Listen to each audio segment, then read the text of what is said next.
Assalamualaikum warahmatullahi wabarakatuh. Perkenalkan, nama saya Syalaisa Aulia Safa, NPM 2151020111 dari Prodi Perbankan Syariah. Di sini saya akan memenuhi tugas dari Ibu Gina Ulfa. Bagaimana praktek MLM atau praktek franchise dan praktek saham syariah dan konvensional di Indonesia? MLM atau Multi Level Marketing Syariah. Cara kerjanya, MLM Syariah adalah sebuah usaha MLM yang mendasarkan sistem operasional pada prinsip syariah. MLM yaitu menjual atau memasarkan langsung suatu produk, baik berupa barang atau jasa, kepada konsumen yang halal dan bermanfaat. Proses perdagangannya tidak pelanggaran syariah, tidak ada pemaksaan, penipuan, riba, pengurangan timbangan, dan lain-lain. MLM syariah dalam praktiknya menggunakan strategi pemasaran secara bertindak atau revelisari, mengandung unsur positif yang diisi dengan nilai Islam.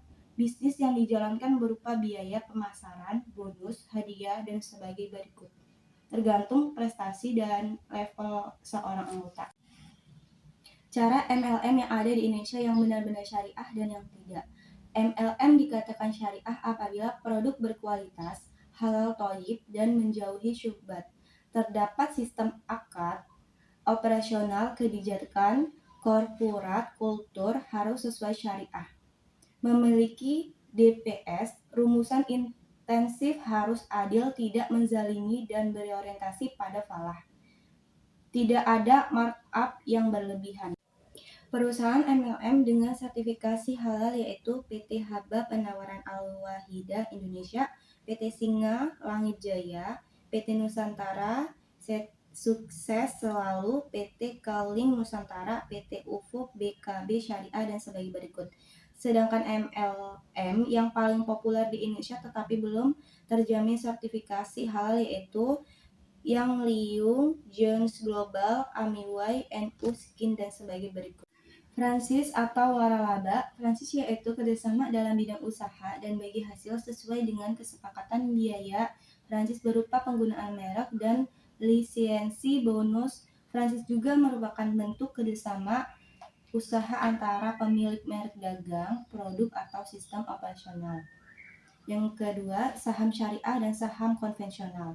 Saham syariah yaitu efek berbentuk saham yang tidak bertentangan dengan prinsip syariah di pasar modal. Secara konsep saham 5 merupakan surat berharga bukti penyertaan modal kepada perusahaan, dan dengan bukti penyertaan tersebut pemegang saham berhak mendapatkan bagian hasil dari usaha perusahaan tersebut. Emiten tidak bertentangan dengan prinsip-prinsip syariah atau kegiatan usahanya, seperti perjudian dan permainan yang tergolong judi, perdagangan yang tidak disertai penyerangan barang atau jasa, bank berbasis bunga, jual beli yang mengandung unsur horor, dan sebagai berikut.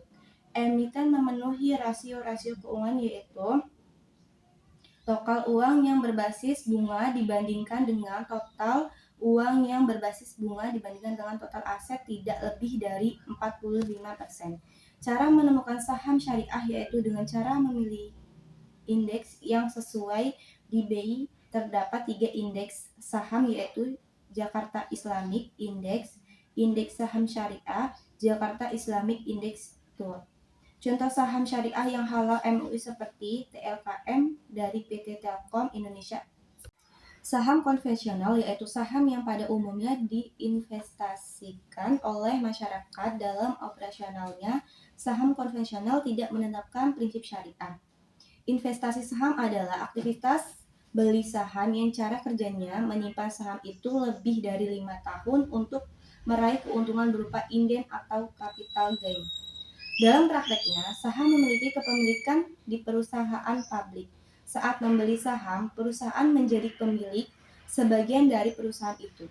Semakin banyak orang menjual saham, semakin tinggi harganya akan naik.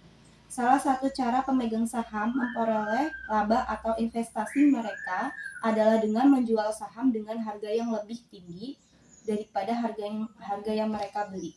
Jadi, perbedaan saham syariah dan saham konvensional yaitu investasi pada perusahaan dengan kegiatan usaha sesuai prinsip syariah, mekanisme transaksi sesuai syariah, prinsip bagi hasil jual beli dari sewa. Konvensional, investasi pada perusahaan untuk semua kegiatan usaha, mekanisme transaksi konvensional, perangkat suku bunga. Sekian materi MLM dari saya. Apabila ada kesalahan, saya mohon maaf. Wabillahi taufiq wal hidayah. Wassalamualaikum warahmatullahi wabarakatuh.